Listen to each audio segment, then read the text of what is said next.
வணக்கம். நம்ம மனசை எப்போதுமே ஃப்ரீயாக விடக்கூடாது. ஃப்ரீயாக விட்டோம்னா என்ன செய்யும்னாக்கா, அது நாம் அனுபவித்த கஷ்டங்கள், துக்கங்கள், இல்லை நம்மளை யாராவது அவமானப்படுத்தின அந்த தருணங்கள், இதையே திரும்பி திரும்பி திரும்பி நமக்கு நினைவுபடுத்தி கொண்டே இருக்கும்.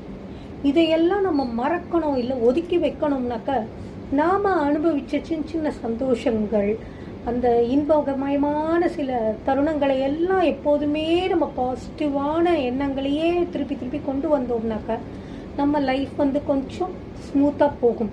நம்ம அம்மா கொஞ்சினது, நம்ம அப்பா மடியில் படுத்துனது,